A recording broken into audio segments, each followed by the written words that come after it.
শতাব্দী প্রাচীন মসলিন কার্পাস তুলা ব্যবহৃত হতো ঢাকায় মসলিন তৈরিতে, যা একসময় বিশ্বের সবচেয়ে সূক্ষ্ম ও অমূল্য কাপড় হিসেবে পরিচিত ছিল।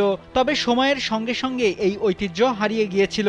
গেল কয়েক বছর ধরে কৃষি বিজ্ঞানীদের তত্ত্বাবধানে এই ফার্মে আবারও শুরু হয়েছিল মসলিন কার্পাস তুলা গাছের চাষ, যাতে পুনরায় বাংলাদেশের বস্ত্রশিল্পে ঐতিহ্য ফিরে আসতে পারে। কিন্তু এক রাতেই সেই স্বপ্ন শেষ হয়ে গেল। 15 ফেব্রুয়ারি দিবাগত রাতে দুর্বৃত্তরা ফার্মের 3 শতাধিক বিলুপ্তপ্রায় মসলিন কার্পাস তুলা গাছের চারা কেটে ফেলে। এ ঘটনা শুধু একটি ফার্মের ক্ষতি নয়, এটি দেশের ঐতিহ্যের এক বড় ক্ষতি বলেও জানান স্থানীয়রা।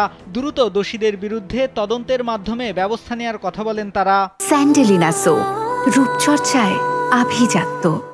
এই গাছ লাগাইছি আবহাওয়া এবং পরিবেশ এলাকার আমরা ভালোর জন্য। গত রাত্রে আমরা জানতে পারি সকালে এসে যে রাত্রে তারা 350টা গাছ আনতে কেটে ফেলাইছে। আমরা এটা সূক্ষ্ম তদন্ত সূক্ষ্ম বিচার চাই, আমরা আইনগত ব্যবস্থা নিচ্ছি। কিভাবে কাটছে গাছগুলো? গাছগুলো সব কাছি দিয়ে মাটির 1 ইঞ্চি নিচে সব কেটে ফেলাইছে ধারালো অস্ত্র দিয়ে।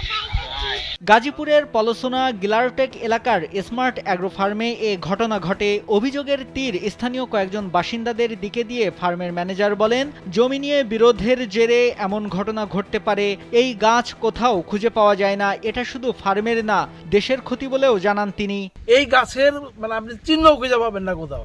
অনেক কষ্টে অনেক দাম দিয়ে এই গাছগুলো ওনারা এনে এখানে লাগাইছে।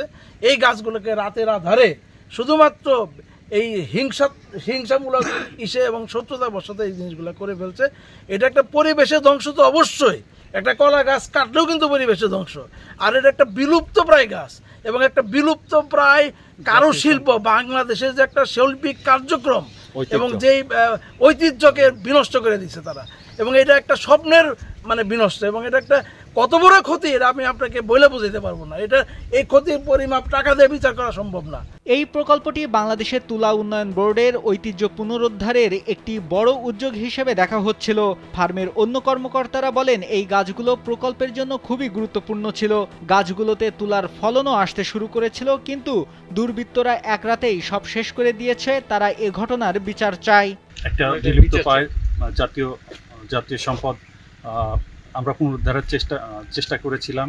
এটা দুর্বৃত্তরা এটার বাধাগ্রস্ত করেছে। এটার আমরা উপযুক্ত বিচার চাই। ভারসাম্য বজায় রাখার জন্য সুন্দরভাবে আমরা তুলা গাছ লাগাইছিলাম প্রায় 300-র মতো।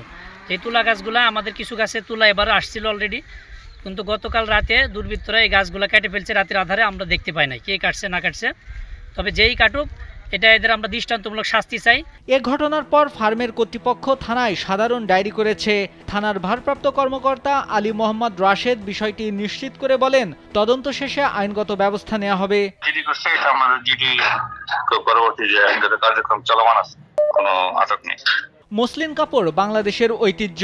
হারানো সেই ঐতিহ্য ফিরিয়ে আনতে বিলুপ্তপ্রায় তুলা গাছ রোপণ করা হয়, যা ছিল খুবই ভালো উদ্যোগ। কিন্তু দুর্বৃত্তদের এমন কর্মকাণ্ডে হারানো সেই ঐতিহ্য ফিরিয়ে আনার প্রকল্প বাধাগ্রস্ত হয়েছে। এমন ঘৃণিত কাজ অবাক করেছে সচেতন মহলকেও। দ্রুত অপরাধীদের আটক করার দাবি তাদের। নাইমুল হাসিব, কালবেলা।